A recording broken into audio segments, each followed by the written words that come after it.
पिछले वीडियोज़ में जो बात हुआ था उसमें ये हुआ था कि हम लोग इसका जो सिंबल है उसके बारे में डिस्कस कर रहे थे। तो अभी फ़िलहाल हम वही देखेंगे, जैसे कोई भी फंक्शन हो, ठीक है, अगर उस फंक्शन को हमको ऐसे लिखा हुआ है, कहीं भी लिखा हुआ मिले, तो इसका मतलब क्या है कि हमें यही याद करना है एंटी डेरिवेटिव। पहले हम लोग डेरिवेटिव फाइंड करते थे, अब एंटी डेरिवेटिव, डेरिवेटिव का उल्टा या inverse.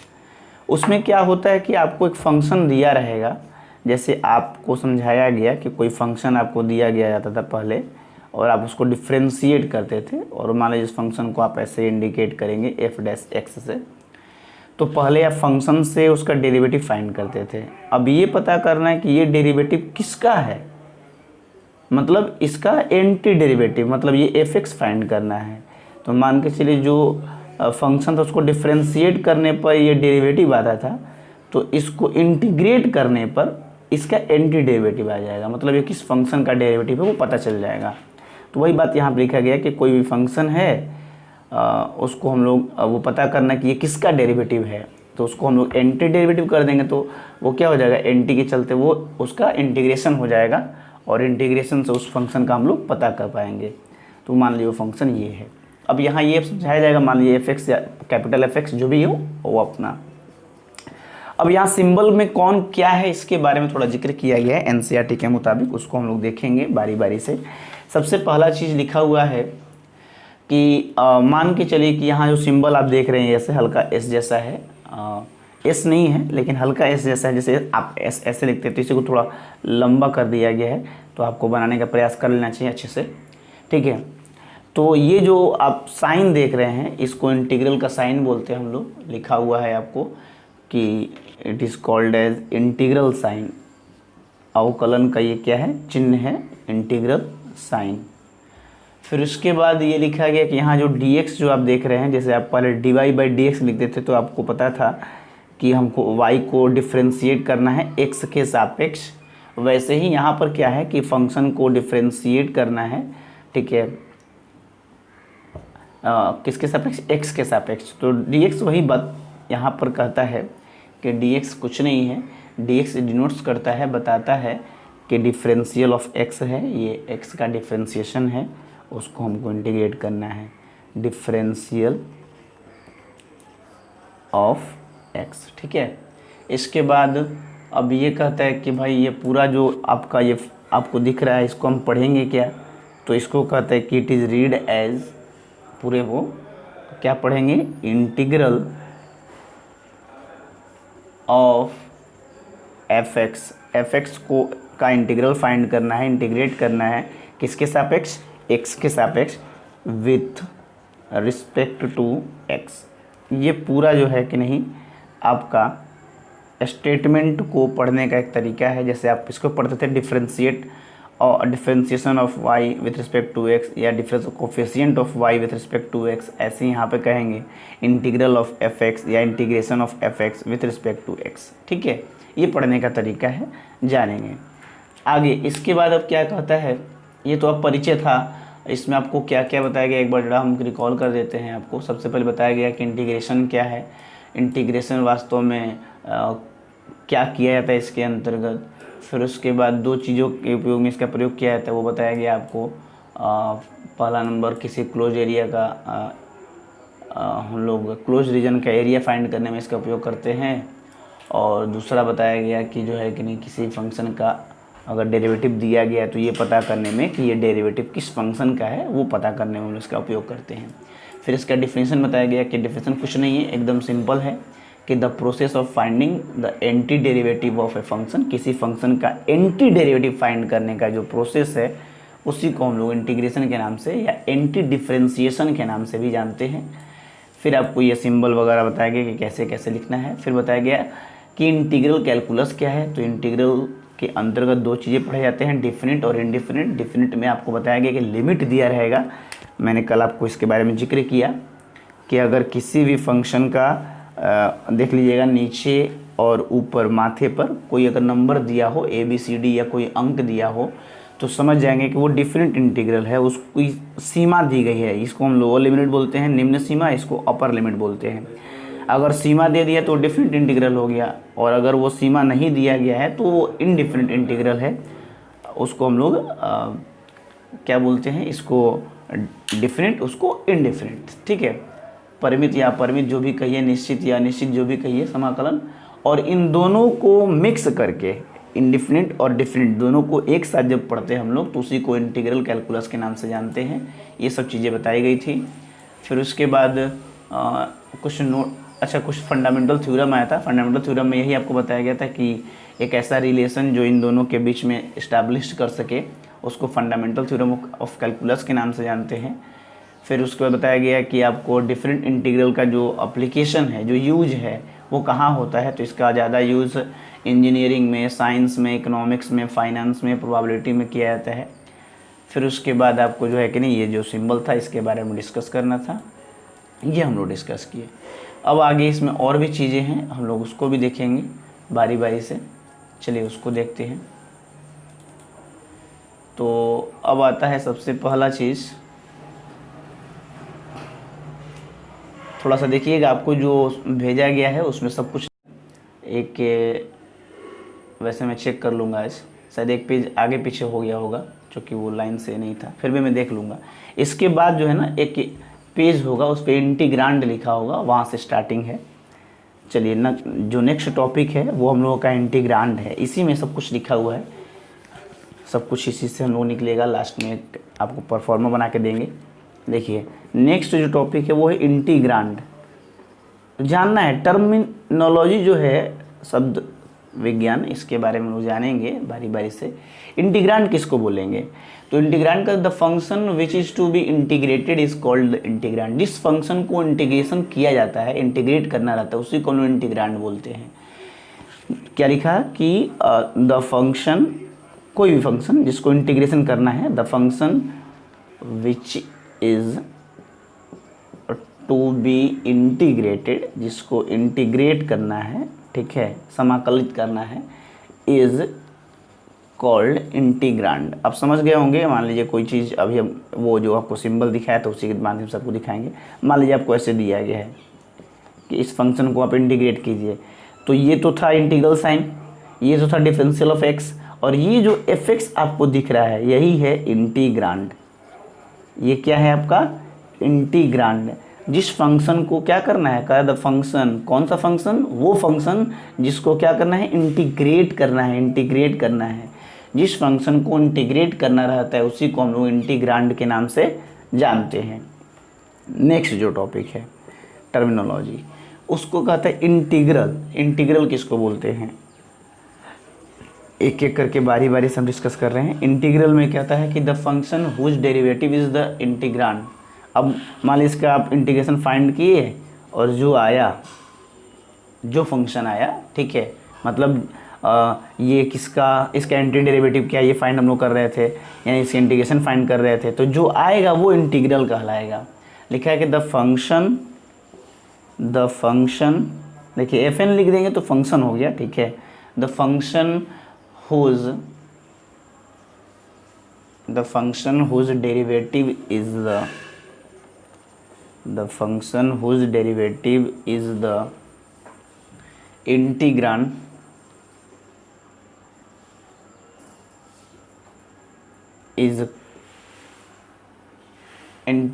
is called as integral of the integrand.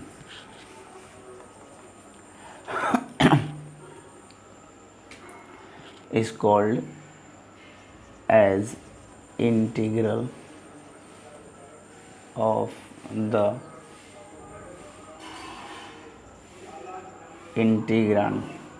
देखिए इसमें स्पष्ट लिखा हुआ है, वो आपको मैं दिखाता हूँ एक चीज़। चलिए तो थोड़ा सा यहाँ पे सुधार लेंगे। लिखा है the function whose derivative is the integrand is called as integral. मतलब जिस कहता है कि वो फंक्शन जिसका, हुज मतलब जिसका डेरिवेटिव इज द इंटीग्रांड, मतलब एक ऐसा फंक्शन जिसका डेरिवेटिव इंटीग्रांड हो तो उस फंक्शन को ही इंटीग्रल के नाम से जाना जाएगा। मतलब आप समझ गए होंगे, जिसको इंटीग्रेट करना है वो इंटीग्रांड, और उसका जो इंटीग्रल आएगा, जो इंटीग्रेट करने के बाद आएगा, वो उसका इंटीग्रल कहलाएगा। यही दोनों चीज़ आपको समझना था। एक इंटीग्रांड है, जो आएगा वो इंटीग्रल है। ठीक है, आगे देखिए नेक्स्ट टॉपिक, छोटे छोटे चीज़ें हैं। ये आपका इंटीग्रल है, ये आपका इंटीग्रांड है, ये इंटीग्रल है। ठीक है, कोई दिक्कत यहाँ तक नहीं होनी चाहिए, एकदम स्पष्ट एक एक लाइन हम बोल रहे हैं कि जिस फंक्शन को इंटीग्रेट करना है वो इंटीग्रांड कहलाता है, और इंटीग्रांड करने के बाद उस इंटीग्रांड के इंटीग्रेशन करने के बाद जो फंक्शन आता है वो उसका इंटीग्रल कहलाता है। वही यहाँ लिखा है कि the function whose derivative is integrand, एक ऐसा फंक्शन जिसका डेरिवेटिव जो है इंटीग्रांड है, वही उसका इंटीग्रल है। अच्छा, इसके बाद लिखा है इंडिफिनिट नेचर ऑफ इंटीग्रेशन। ठीक है, जो इंटीग्रेशन उसका इंडिफिनिट नेचर क्या है, चूँकि हम लोगों को पहले इंडिफिनिट के बारे में ही पढ़ना है और फिर डेफिनिट के बारे में पढ़ना है। तो हम लोग डेफिनिट तो 7.8 से है, तो 7.7 तक इंडिफिनिट ही पढ़ना है, तो पहले उसी के बारे में डिस्कस कर लेते हैं। अब ये सारा चीज़ इतना बताया, वो एक देगा, एक आपको सारणी टाइप का, सारणी में सब कुछ लिखा हुआ है। चलिए सबसे पहले इसको डिस्कस कर लेते हैं। ये जो टॉपिक है आपका indefinite nature of integration, indefinite nature. चलिए जी, हाँ जी, तो मैं आपसे पूछता हूँ, ऐसे एक अंक दे दिया देता हूँ पहले। जैसे मान लिया जाए मैं आपसे कहूँ कि एक्स स्क्वायर का डिफ्रेंशिएशन बताइए क्या होगा, तो आप कहेंगे 2x, कोई दिक्कत नहीं है आपसे। फिर मैं कहता हूँ कि चलिए ज़रा ये बताइए एक्स स्क्वायर प्लस 5 का डिफ्रेंशिएशन क्या होगा, तब भी आप कहेंगे 2x, अच्छी बात है। अगर मैं आपसे कहूँ कि चलिए एक्स स्क्वायर प्लस 1000 का क्या होगा डिफ्रेंशिएशन, तब भी उम्मीद करते हैं अगर आप डिफ्रेंशिएशन पढ़े हुए हैं अच्छे से तो भी आप कहेंगे 2x होगा, क्योंकि एक्स स्क्वायर का तो 2x होता है। अगर कांस्टेंट अकेले हो तो उसका डिफ्रेंशिएशन 0 हो जाता है, चाहे वो कांस्टेंट के रूप में 5, 10,000, 5,500 कुछ भी हो। तो इसका मतलब मेरे को समझाइए, या आप समझने का खुद प्रयास कीजिए, मुझे क्या, कि कोई भी ऐसा फंक्शन जैसे अगर 2x है सपोज कीजिए, तो जब इसको डिफ्रेंशिएट करने पर ये आता है तो इसको इंटीग्रेट करने पर ये आएगा, इसको भी इंटीग्रेट करने पर यही आना चाहिए, और इसी को इंटीग्रेट करने पर ये भी आना चाहिए। तो ऐसा कैसे होगा?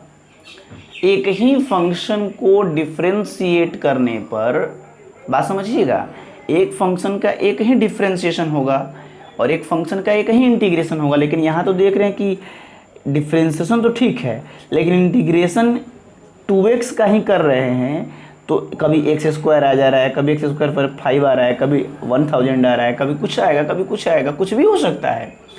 इसका मतलब आप समझ गए, या नहीं समझे तो मैं समझाने का प्रयास करता हूँ कि इसका मेन रीज़न क्या है। इसी दुविधा को दूर करने के लिए हम लोग क्या करते हैं कि भैया देखो कि किसी फंक्शन को हम लोग अगर डिफ्रेंशिएट करते हैं तो मान लो कि वो f' आएगा, ठीक है। और अगर हम लोग ऐसा कर दें कि उस फंक्शन में कुछ कांस्टेंट को ऐड कर दें, मान लो वो कांस्टेंट को हम c मान लेते हैं, सपोज करो कोई भी कांस्टेंट, उस कांस्टेंट का वैल्यू जैसा भी देखें आप 5 रखें, चाहे 1000 रखें, चाहे 500 रखें, चाहे लाख रखें, कुछ भी, तो भी उसका डिफ्रेंशिएशन जो है ना वो f' ही आता है। तो एक बात मुझे स्पष्ट समझ में आ गया कि हम फंक्शन रखें या फंक्शन में कोई कांस्टेंट जोड़ कर रखें, उसके डिफ्रेंशिएशन पे कोई प्रभाव नहीं पड़ता है। इसलिए अब हमें ध्यान रखना होगा, ठीक है, कि जब भी हम लोग इंटीग्रेट करेंगे, जैसे मान लिया जाए इस फंक्शन को हम थोड़ा सा ऐसे दिखाते हैं कि वो कैपिटल F है, ठीक है, और सॉरी ऐसे कर देते हैं स्मॉल f, इसको कैपिटल कर देते हैं ज़रा समझने समझाने के लिए आपको सुविधा हो, और इसको भी कैपिटल, कुछ भी लिखिए, ऐसे कोई लिखने से कोई फ़र्क नहीं पड़ता है, समझने की बात है। तो कहने का मतलब क्या है कि हम लोग जब इसको डिफ्रेंशिएट करें ये आया, तो इसको इंटीग्रेट करने पर भी क्या आएगा, ये आना चाहिए। यानी f(x) का जो इंटीग्रेशन है, बात को समझिएगा, तो वो क्या होगा, एफ एक्स प्लस सी होगा। एफ एक्स प्लस सी का मतलब अब सी के जगह पे कभी जीरो भी हो सकता है या कोई अंक भी हो सकता है, जैसे यहाँ नहीं है, इसका मतलब सी का मान जीरो है।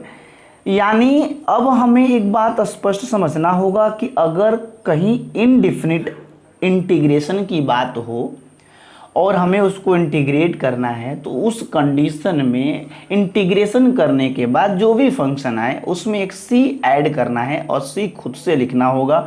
और ये सी क्या है, अभी मैंने जो आपको बताया, जो दुविधाएं हो रही थी कि कभी 5 रहे 5000 कुछ भी हो, वो सब इलैप्स कर जाता था, गायब हो जाता था, वैनिश हो जाता था।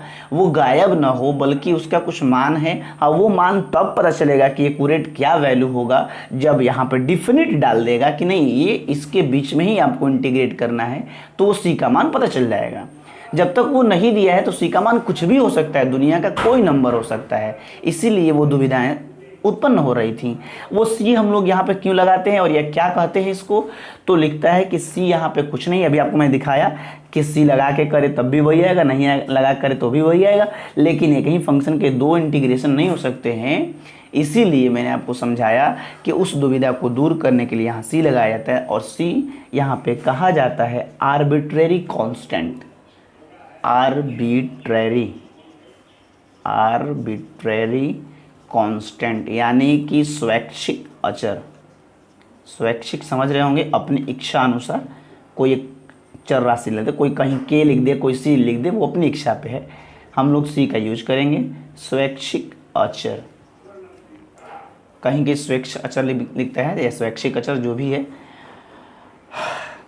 स्वैच्छिक अचर, ठीक है। मतलब अपनी इच्छा अनुसार, अपनी इच्छा के आधार पे कोई कांस्टेंट ले लेते हैं कि कहीं ना कोई कांस्टेंट है जो इंटीग्रेट करने के दौरान, डिफ्रेंशिएट करने के दौरान अलग अलग उसका वैल्यू था, वो पता तब चल पाएगा जब हम लोग डिफरेंट की बात करेंगे। यहाँ हम लोग इसीलिए ऊपर लिख दिया गया है कि इंडिफिनिट नेचर ऑफ इंटीग्रेशन। ये इंटीग्रेशन के इंडिफिनिट नेचर का क्या कारण है, क्या मतलब है, उसके बारे में आपको बताया गया, ठीक है। इसमें आपको सिर्फ यही याद रखना है कि कोई भी फंक्शन को आप इंटीग्रेट कीजिएगा 7.1 से 7.7 या कहीं भी दुनिया का कोई भी प्रश्न हो, अगर इनडिफिनिट इंटीग्रेशन की बात कर रहा है, इनडिफिनिट इंटीग्रेशन की बात कर रहा है, तो उस कंडीशन में आपको इंटीग्रेशन के बाद सी खुद से लास्ट में लगा देना है, ठीक है। लास्ट में सब कुछ करने के बाद एक लास्ट में सी को ऐड कर देना है, इसलिए कि कहीं गलती ना हो जाए। और वो सी कभी कभी तो वैल्यू दे देगा, कभी नहीं देगा, तो जैसा होगा वैसा हम लोग करेंगे उसके अनुसार। फिर आगे में ये लिख रहा है कि इसको हम लोग कभी कभी ना आर्बिट्रेरी कांस्टेंट या कभी कभी एक और नाम दिया है, उस नाम को भी हम लोग जान लेंगे, कांस्टेंट ऑफ इंटीग्रेशन भी बोलते हैं। तो हम लोग इसको जानेंगे कि ये क्या है, कांस्टेंट ऑफ इंटीग्रेशन है, कांस्टेंट ऑफ इंटीग्रेशन, ठीक है।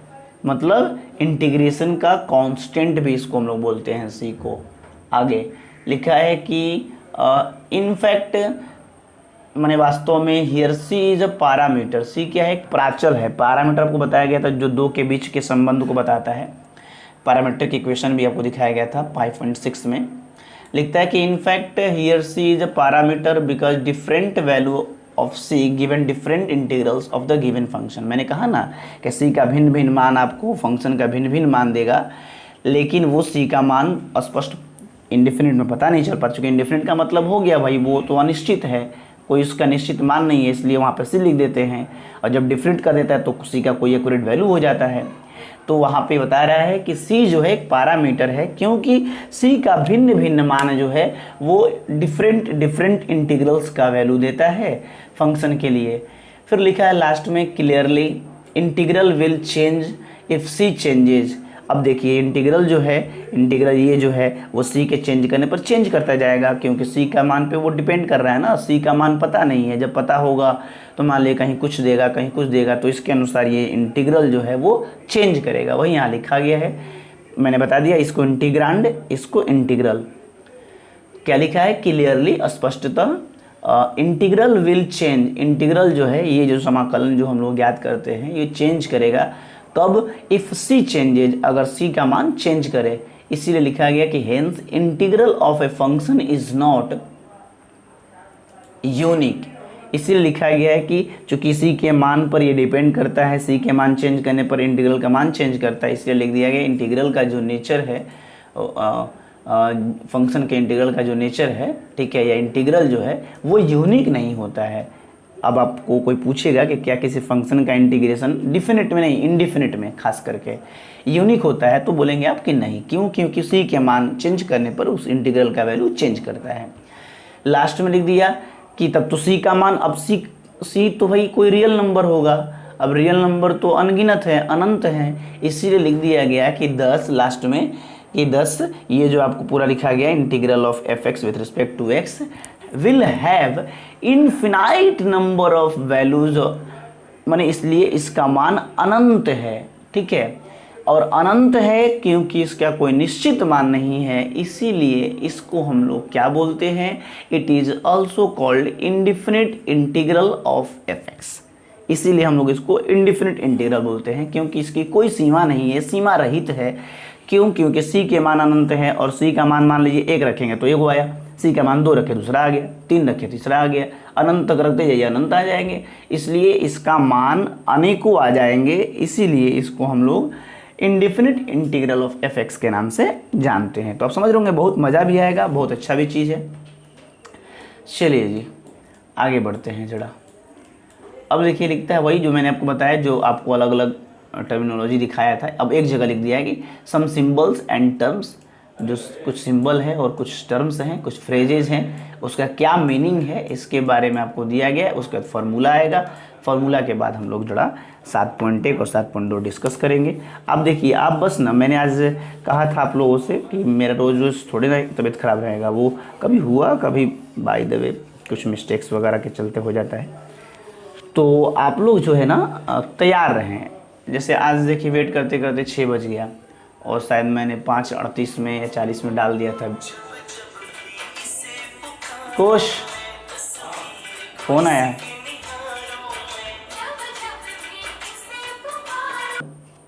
फिर उसके बाद इसी में या तो सिंबल आएगा या टर्म आएगा या फिर फ्रेजेज आएंगे। फ्रेजेज समझ रहे हैं, लोकोक्तियाँ कुछ टाइप के, और उसके कुछ मीनिंग आपको दिए गए हैं कि उसके क्या अर्थ है। तो जैसे सबसे पहला चीज़ आपको ये लिख दिया गया कि F x into D x, ये क्या है, इसका मतलब क्या है, थोड़ा रुक दीजिएगा, कट गया है, अच्छा वो कट गया था वीडियो। तो मैंने कहा कि ये जो आप देख रहे हैं, अगर लिखा है एफ एक्स डी एक्स, अच्छा वो शुभम प्रताप चौधरी आए हैं ना, शुभम नहीं आया है, नहीं, अच्छा उसको बोल दिया जाए। तो इसको हम लोग क्या बोलेंगे कि आपको बताया जैसे मैंने अभी भी कि integral of F X with respect to X, वही बात यहाँ पे लिखा है, ठीक है। तो इसका मीनिंग, इसको क्या है, इसको क्या पढ़ेंगे, मैंने आपको बताया integral of F X with respect to X, इसको पढ़ना है। दूसरा चीज़, शुभम नहीं आ पाया जी आज, कुछ लग रहा है काम वगैरह में है। अब इसमें एफ एक्स क्या है, ये जो आप देख रहे हैं एफ एक्स, ये क्या है, मैंने कहा आपको कि एफ एक्स कुछ नहीं है, इंटीग्रांड है, जिसको इंटीग्रेट करना है वो आपका इंटीग्रांड है, ठीक है, इंटीग्रांड है। उसके बाद बताया गया, देखिएगा लाइट ऑफ हो गया, ये भी बंद है क्या, ये वाला चालू है, पहला बंद है,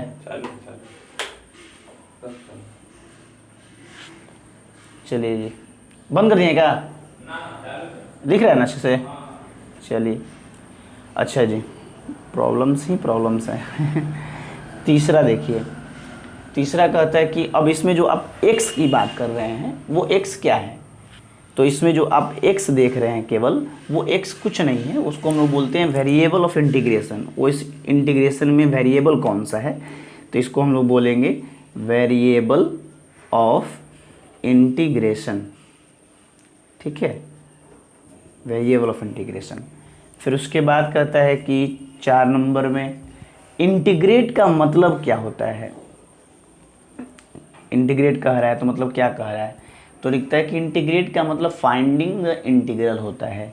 इंटीग्रेट करने का मतलब आपको इंटीग्रल फाइंड करना है, ठीक है, मतलब किसी को जैसे इसको इंटीग्रेट कीजिए तो इसका इंटीग्रल फाइंड कीजिए, तो फाइंड द इंटीग्रल। ठीक है, अच्छा जी। फिर उसके बाद कहते हैं कि इंटीग्रेशन का मतलब क्या होता है। तो इंटीग्रेशन, थोड़ा वर्ड पे एकदम ध्यान देना है आपको, इसलिए सब एक जगह एनसीईआरटी में भी दिया हुआ और मैंने भी लिख दिया है। पहले आपको बारी बारी समझाएं फिर लिख दिया एक जगह।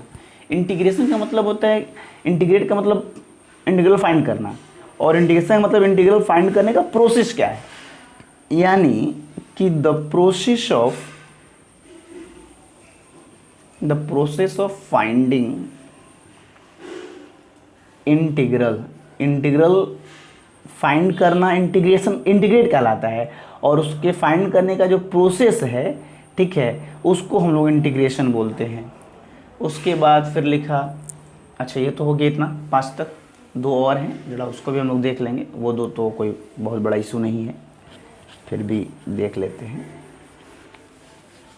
वो दोनों में क्या लिखा है, एक 6 नंबर में है कि एन इंटीग्रल ऑफ एफ, इसका मतलब क्या हुआ, एन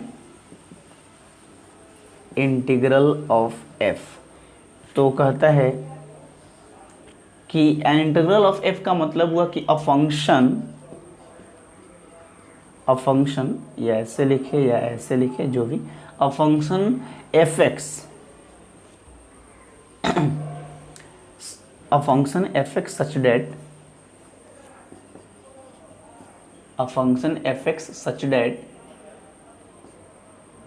कि एक ऐसा फंक्शन, ठीक है, कि वो किसी ना किसी का क्या होगा, डिफ्रेंशिएशन होगा, डेरिवेटिव होगा। अब एन इंटीग्रल ऑफ एफ का मतलब एफ का इंटीग्रल कीजिए, इंटीग्रल क्या होगा ज्ञात करना है, एफ का इंटीग्रल कैसे होगा, इसका मतलब यही है कि वो फंक्शन जो दिया गया है उसका एंटी डेरिवेटिव क्या है, ये बताना है। फिर उसके बाद जो 7 नंबर सबसे अंतिम में जो हम लोग देखेंगे उसका नाम है कांस्टेंट ऑफ इंटीग्रेशन, जो आपको अभी सी के बारे में मैंने बताया था, जिसको हम लोग आर्बिट्रेरी कांस्टेंट भी बोलते हैं, कांस्टेंट ऑफ इंटीग्रेशन। या एक और नाम जो आपने देखा, arbitrary constant, arbitrary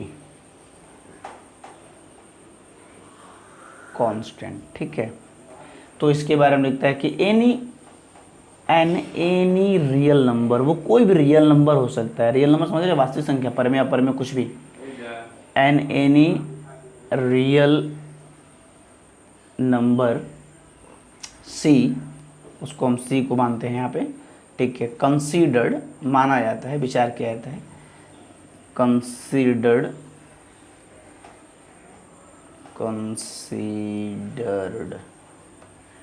as constant function,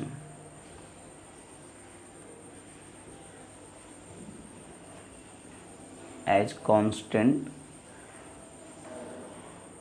function, ठीक है। तो ये सारे टर्मिनोलॉजी थे, कुछ सिंबल्स थे, कुछ टर्म्स थे, उसके कुछ मीनिंग थे। उस मीनिंग के बारे में हम लोगों को जानना था कि किसका मतलब क्या है, कौन क्या कहता है।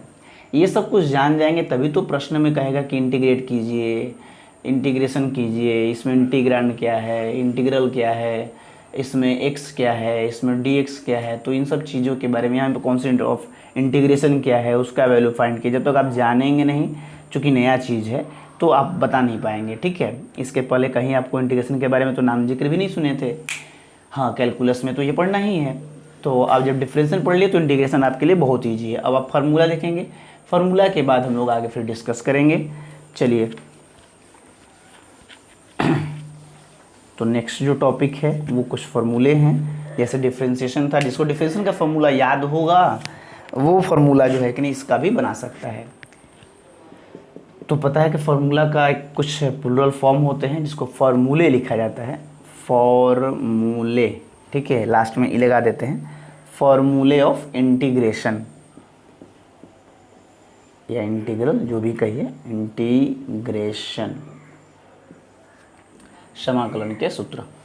पहला नंबर सबसे पहला आता है। अब आप देखिए, 2 चीज़ें होती हैं, एक तो आप याद करते जाएं और दूसरा पीछे वाला जो डिफरेंशिएशन है उससे इसको तुलना करके ना आप अपने दिमाग में स्पष्ट रूप से इस चीज़ को बैठाते जाएं कि कौन सा क्या है, नहीं तो इतना आप मतलब एक दूसरे से मिक्स हो जाएगा कि आप खुद डिसाइड नहीं कर पाएंगे कि डिफरेंशिएशन में क्या था, अरे इंटीग्रेशन में क्या हो गया। ऐसे नहीं, आप दोनों का फॉर्मूला एक शीट पर लिख लें, एक पेज पर लिख लें अलग अलग, और फिर टैली करें कि होता क्या है, फिर आपको समझ में आएगा कि कुछ भारी नहीं है।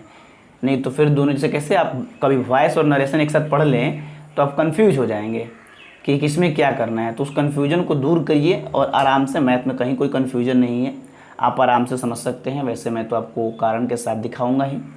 चलिए, तो सबसे पहला जैसे x के पावर n है, वहाँ पर क्या करते थे, ऐसे लिखते थे, x के पावर n को डिफ्रेंशिएट करना है तो ऐसे लिखते थे बटा में dx, और यहाँ पे इंटीग्रेट करना है तो यहाँ पे सब कुछ गुना में होता है, समझ रहे हैं ना, x के साथ इंटीग्रेट करना है x n को। अब बताओ यहाँ पे क्या लिखते थे, यहाँ पे लिखते थे n x n-1, लेकिन यहाँ पे क्या लिखना होगा, समझ के ध्यान से, यहाँ पे होता था n x n-1, और यहाँ पे होता है, यहाँ पे क्या करते थे कि पावर को आगे कर दीजिए और पावर को कम कीजिए, और ये चूँकि उसका उल्टा प्रोसेस है तो यहाँ उल्टा प्रोसेस में क्या है, यहाँ पे n गुना में जाता था, यहाँ पे ऐसे करेंगे, x जितना पावर है ना कम कर देते ना, यहाँ बढ़ा दीजिए,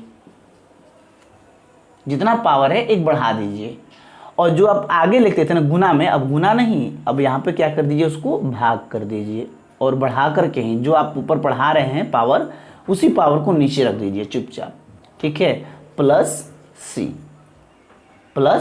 सी। अब अगर आपको चेक करना है, आप इसको डिफ्रेंशिएट कीजिए, इतना आ रहा है कि नहीं, और मैंने कहा ना सी तो आपको हर जगह लगाना है। देखिए इसका इंटीग्रेशन हो गया ये, और लास्ट में आपको क्या करना है, वहाँ पे कांस्टेंट ऑफ इंटीग्रेशन यानी कि आर्बिट्रेरी कांस्टेंट लगाना है। क्यों? क्योंकि ये इंडिफिनिट है।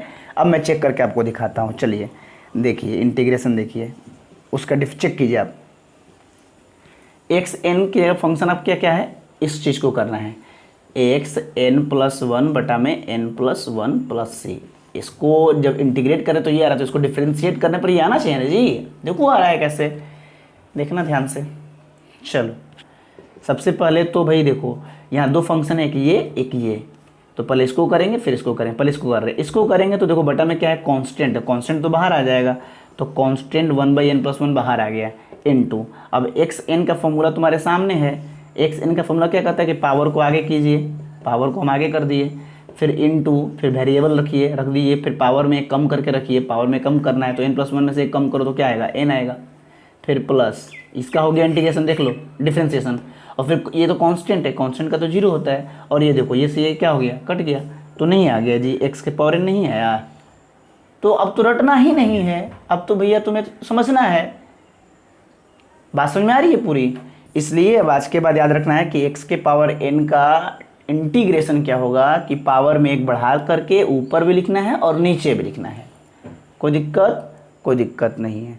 चलिए आगे आइए, चलिए जी दूसरा, इसी आधार पे अगर मैं आपसे पूछूं कि बताइए इसका क्या होगा, जैसे आपसे मैंने पूछा था dx/dx क्या होगा, तो आप कहते थे कि ये dx/dx कटता नहीं था, x का डिफ्रेंशिएशन था x के सापेक्ष तो 1 होता था, क्योंकि यहाँ x के पावर 1 था, और हम लोग अगर x n के फॉर्मूला पर बैठा है तो 1n इंटू एक्स n-1 करेंगे तो 1 इंटू एक्स, 1 से 1 गया 0, 1 इंटू एक्स का पावर 0 करेंगे तो 1 आएगा, 1 इंटू 1 1 हो जाता है, इसलिए dx/dx 1 होता है, ना कि ये कट जाता है। ऐसे ही अगर मैं dx की बात करूँ तो आप सोचेंगे अरे ये तो dx खाली लिख रहा है, यहाँ तो कोई, ये तो dx क्यों बता रहा है कि x के सापेक्ष कीजिए, किसको कीजिए, कुछ है ही नहीं, जहाँ कुछ नहीं होता है इंटीग्रेशन में वहाँ एक छुपा रहता है, और एक क्या है वास्तव में आपको तो ये भी पता है कि वो x का पावर 0 है, किसी का पावर 0 करने पर वो तो 1 देता है, यानी x के पावर 0 को इंटीग्रेट करना है। तो अब इसको इस फॉर्मूला पर अगर आप बैठाएंगे तो क्या लिखेंगे, x जितना पावर है एक बढ़ाना है, 0 है तो उसमें एक जोड़ेंगे तो क्या होगा 0+1, और नीचे भी 0+1, और प्लस में c तो लिखना ही होगा, तो ये क्या हो जाएगा x के पावर 1 बटा में 1 प्लस c, यानी x प्लस सी। यानी कि जब कुछ भी ना दिया रहे केवल dx दिखे, ध्यान रखेंगे, तो इसका मतलब है कि वहाँ पर एक छुपा हुआ है, वहाँ पर एक छुपा हुआ है तो हम एक दिखा भी देते हैं, और उसको क्या करना है, डिफ्रेंशिएट इंटीग्रेट करना है, ठीक है। तो उसका इंटीग्रेशन क्या होगा, सीधा सीधी जो रहे वेरिएबल, अगर x के सापेक्ष कर रहे हैं तो x होगा, y के सापेक्ष करेंगे तो y होगा, जिसके सापेक्ष करेंगे वो हो जाएगा, ठीक है, x प्लस और लास्ट में कांस्टेंट जुड़ जाएगा c। ये बहुत इंपॉर्टेंट है, ध्यान से रखेंगे।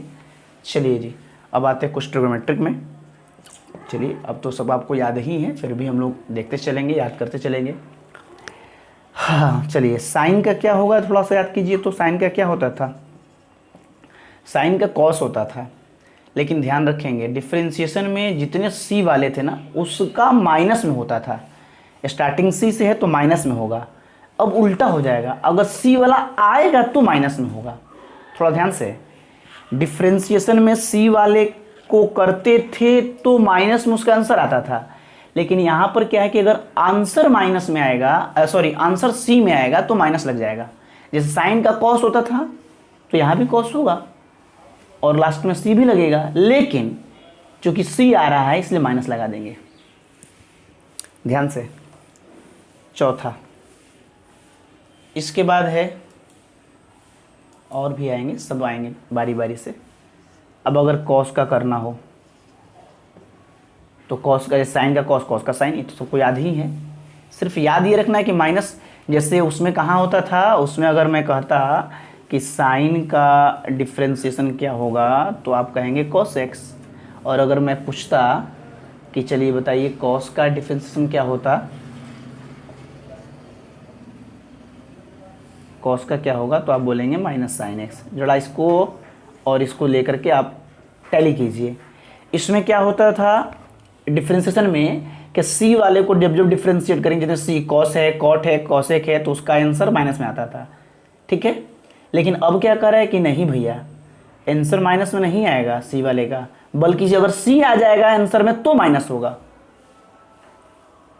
सी वाले से मतलब नहीं, अब किसका कर रहे हो उससे कोई फर्क नहीं पड़ता है। करने के बाद जो आंसर आ रहा है उसमें अगर सी दिख जाए, मतलब सी मतलब वही एक ट्रिग्नोमेट्रिक वाला, जैसे कॉस, कॉट या कॉसेक, तो माइनस लगा देना है। ठीक है, आराम से समझेंगे बारी बारी से एक एक चीज़, कोई घबराहट नहीं है, कोई बेचैनी नहीं है। थोड़ा सा पढ़िए लेकिन उसको समझ के पढ़िए। 5 नंबर, चलिए इसके बाद आता है जो डिफ्रेंशिएशन आया था, साइन आया था, कॉस आया था, इसके बाद सेक स्क्वायर आया था। अब बताओ सेक स्क्वायर किसका था? डिफ्रेंशिएशन। अगर याद होगा तो तुम्हें पता चल जाएगा सेक स्क्वायर किसको डिफ्रेंशिएट करने में सेक स्क्वायर आता था, tan को, तो इसका इंटीग्रेशन क्या होगा? tan होगा। जैसे मैंने कहा ना भैया, इंटीग्रेशन डिफ्रेंशिएशन का उल्टा है। tan का डिफ्रेंशिएशन होता है सेक स्क्वायर एक्स, तब तो सेक स्क्वायर एक्स का इंटीग्रेशन tan है, तो बस सेक स्क्वायर एक्स का इंटीग्रेशन होगा tan x प्लस c। क्या दिक्कत है? डिफ्रेंशिएशन याद है, उसका उल्टा लिखते जाओ। छठा, इसी बताओ कॉसेक स्क्वायर एक्स किसका होता था? कॉट का। कॉट को डिफ्रेंशिएट कर दो, कॉसेक स्क्वायर आएगा। देखो सी वाला आ गया तो माइनस लगा दो, समझ रहे हो। 7वां, अब कहोगे सर साइन का हुआ, कॉस का, सर tan का क्या होगा? चिंता नहीं करो, tan का आएगा नेक्स्ट 7.2 में, क्योंकि tan का इंटीग्रेशन नहीं होता है। क्योंकि बताओ tan का इंटीग्रेशन क्यों नहीं होता है? डायरेक्ट होता है लेकिन डायरेक्ट नहीं होता। क्यों नहीं होता है? क्योंकि tan किसी का डिफ्रेंशिएशन नहीं है। क्या आपने डिफ्रेंशिएशन का फॉर्मूला निकाल के देखिएगा, क्या ऐसा कोई फंक्शन है इसको डिफ्रेंशिएट करने पर tan आया था? नहीं आया था। तो फिर tan का इंटीग्रेशन कैसे होगा? जिसका डिफ्रेंशिएशन ही नहीं था उसका इंटीग्रेशन कैसे होगा? इसीलिए जिसका होता था उसी को उल्टा करके लिख पा रहे हैं। ठीक है, चलिए जी, अब बताओ और कौन कौन आया था डिफरेंशियल में? साइन आया था, कॉस आया था, सेक स्क्वायर था, कॉस, अच्छा सेक एक्स tan x आया था, sec X into tan x। ये बताओ किसका था? ये था सेक एक्स का। सेक एक्स को डिफ्रेंशिएट करोगे तो ये आएगा, तो इसको इंटीग्रेट करने पर ये आना चाहिए। इसी प्रकार से एक और था, 1 मिनट,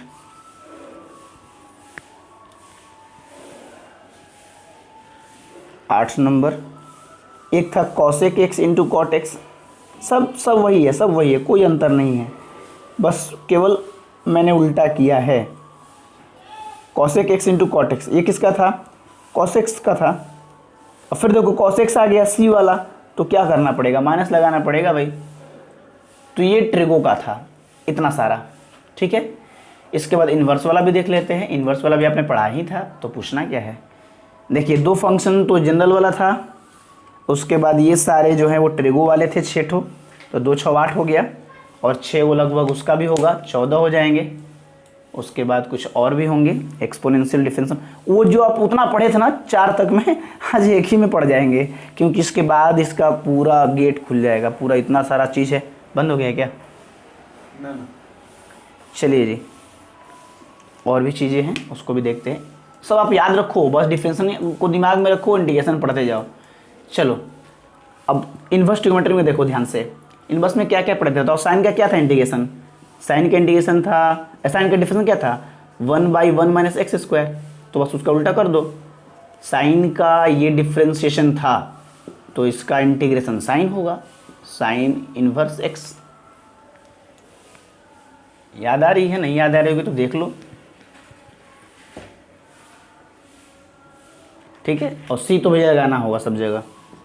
चलो बताओ कॉस का क्या होता था, कॉस का माइनस में होता था, यहाँ माइनस नहीं लगाना है, यहाँ पे ऐसे लिखना है कि कॉस वाला का भी यही था सेम। अरे हटो यार तुम तो, ठीक है सेम चीज़ होता था, केवल ये प्लस में था ये माइनस में था, तो हम लोग वो माइनस यहाँ ना लगा करके इधर लगाते हैं, वही यहाँ पर हो जा रहा है। अब देखो फिर कॉस आ गया भैया तो माइनस लगा देते हैं, यानी इसी चीज़ को हम साइन भी सकते हैं या माइनस कॉस भी लिख सकते हैं, दोनों बातें सेम है, ठीक है। कोई दिक्कत, कोई कष्ट, कोई परेशानी नहीं है।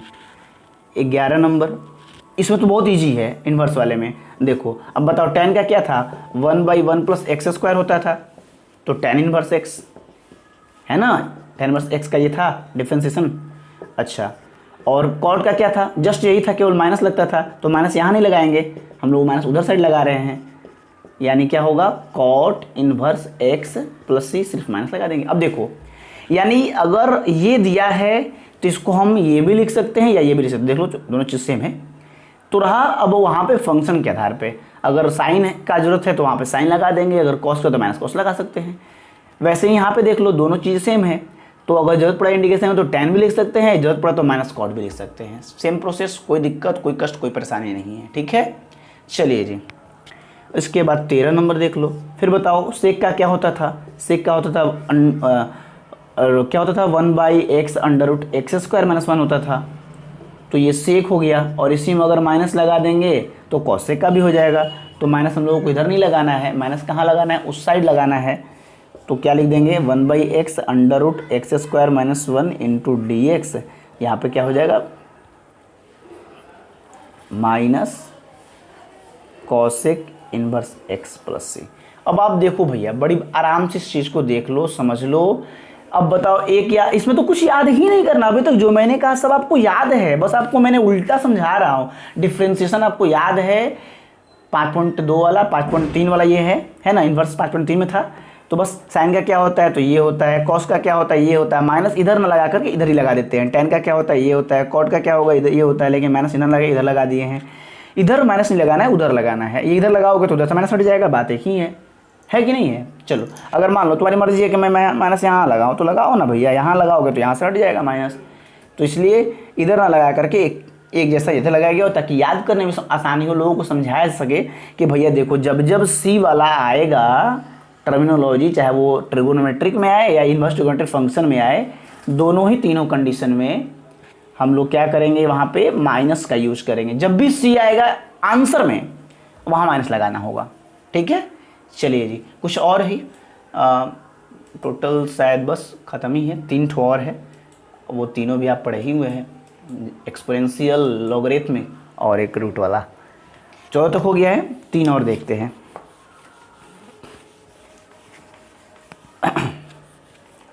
15 नंबर, अब आप ही बताओ एक्सपोनेंशियल का क्या होता है। एक्सपोनेंशियल का तो एक्सपोनेंशियल ही होता है, यानी EX का तो EX ही होता था, तो इंटीग्रेशन भी वही होगा। डिफरेंशियल में क्या होता था, EX का डिफरेंशियल EX, तो इंटीग्रेशन में भी EX का EX, केवल लगा देना है C।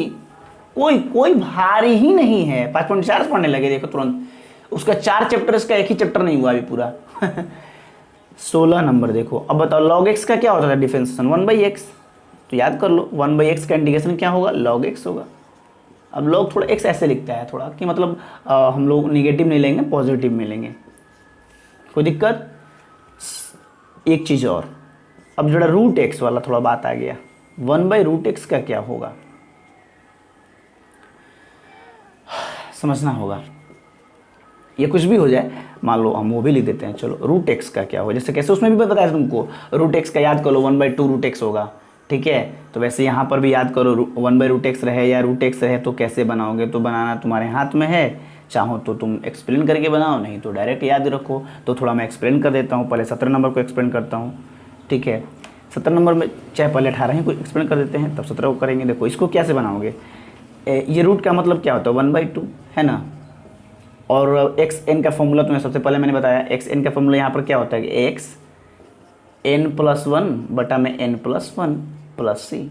और देखो तुम अब ना 8 ना और थोड़ा ऐसा पढ़ लो, जैसे 1.5 रुपये में 1 रोज जुड़े हो तो 2.5 रुपया, 1.5 रुपये क्या लिखो, 1.5 रुपये क्या लिखते हैं 3/2 लिखते हैं, 8 ना को 1/2 लिखते हैं, 2.5 रुपये को 5/2 लिखते हैं, 3.5 रुपये को 7/3 लिखते हैं। ये सब याद कर लोगे ना तो थोड़ा ये सब जल्दी बनाओगे, इंटीग्रेशन जल्दी काम करोगे, कैलकुलेशन ये जो जिसको समझ में आएगा। देखो क्योंकि 8 ना और 1 रुपया 1.5 रुपये ऐसे जोड़ दोगे फटाफट, और 1.5 रुपये को कैसे लिखेंगे 3/2 लिखेंगे, और नीचे भी 3/2 ही होगा प्लस सी, यानी अब बटा का बटा कहाँ जाएगा, ऊपर जाएगा, ऊपर वाला तो ऐसे ही रहेगा, ये x⁴3/2 ऐसे ही रहेगा, लेकिन ये जो है कांस्टेंट ये उलट जाएगा, बटा वाला ऊपर चला जाएगा तो क्या हो जाएगा 2 और बटा में रह जाएगा 3, यानी 2/3 x⁴3/2 प्लस ये। तो ये याद करने की जरूरत नहीं है, ये तो आप डायरेक्ट बना सकते हैं, लेकिन फिर भी चूंकि था मैं इसलिए समझा दिया।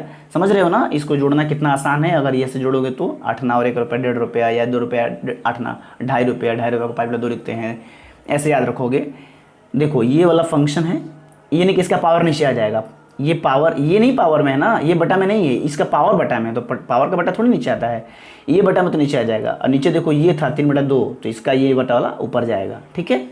ध्यान से, पावर का बटा नीचे ऊपर नहीं होता है, बल्कि किसी जो अंश और हर दिए गए हैं उसका बटा ऊपर वाला का नीचे, नीचे वाला का ऊपर होता है। यानी अब आपको ये याद रखना है कि √x का जो इंटीग्रेशन है वो होता है, डायरेक्ट आप यूज कर सकते हैं 2/3 x का पावर 3/2, ये वाला उल्टा हो जाता है प्लस सी, ये तो था ये। लेकिन √x का क्या होगा 1/√x का, मुझे बताना तो यही था, इसको समझ लीजिए जरा।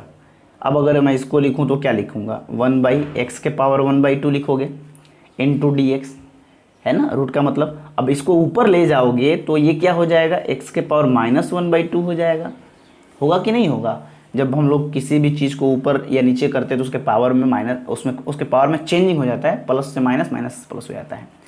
एक बात अब ध्यान दो, अब x⁴n हो गया, और x⁴n वाला फॉर्मूला फिर लगाओ, इंटीग्रेशन में क्या होता है n+1 प्लस सी। अब बताओ 8 ना माइनस में था, कर्जा था 1 रुपया था मेरे पास पैसा, 8 ना उसको चुकता कर दिए तो मेरे पास कितना बचा 8 ना बचा, नीचे भी वही होगा 8 ना बचेगा, है ना, या 1 रुपये से 8 ना घट गया, 8 ना बचा प्लस में प्लस सी। अब देखो इसका बटा वाला जो है वो ऊपर जाएगा तो क्या लिखोगे 2, बटा में 1 तो लिखोगे नहीं इसके, और ये क्या है x⁴1/2 और प्लस सी, और 1/2 का मतलब रूट होता है, यानी 2√x प्लस सी। यानी अब याद कर लेना है, तो अगर 1/√x आ गया कहीं भी तो डायरेक्ट हम लिख सकते हैं 2√x प्लस सी, 2√x प्लस सी। तो आप किसी को भी ऐसे तरीके से बना सकते हैं। इतना सारा फॉर्मूला था, आगे की बात हम लोग नेक्स्ट करेंगे, लेकिन थोड़ा एक बात और ठहर के एक चीज़ आराम से समझने का प्रयास कीजिए, बस 1 मिनट लेंगे, ज़्यादा समय नहीं लेंगे। आप मुझे को बताइए पहले कि डिफ्रेंशिएशन में √x का क्या होता था। देखो मैं समझाना क्या चाहता हूँ, √x का होता था 1/2√x, है ना, याद है ना, नहीं याद है तो याद कर लो। √x का डिफ्रेंशिएशन होता था 1/2√x, ठीक है। अब देखो अगर मैं बात करूं तो ये बटा वाला जो 2 है, ध्यान से, ये बटा वाला जो 2 है यहाँ गुना में कर दें, अगर यहाँ बटा वाला को इधर गुना में भेज दें तो ये हो जाएगा 1/√x। तो देखो याद करके ये वाला चीज़ सेम है कि नहीं, कि इसका डिफ्रेंशिएशन अगर इतना होता है तो इसका इंटीग्रेशन 2√x होगा। वही मैंने यहाँ लिखा है कि 1/√x का इंटीग्रेशन 2√x होगा, समझ गए। तो ये सारे फॉर्मूले बहुत इंपॉर्टेंट हैं, और ये इंपॉर्टेंट इसलिए है कि ये बेसिक फॉर्मूले हैं, इसके आधार पे ही आगे का काम होगा। एक चीज़ और ध्यान से देखिए, अभी कहा नहीं गया कि सब लोग बेचैन हो गए हैं, समझिए ध्यान से।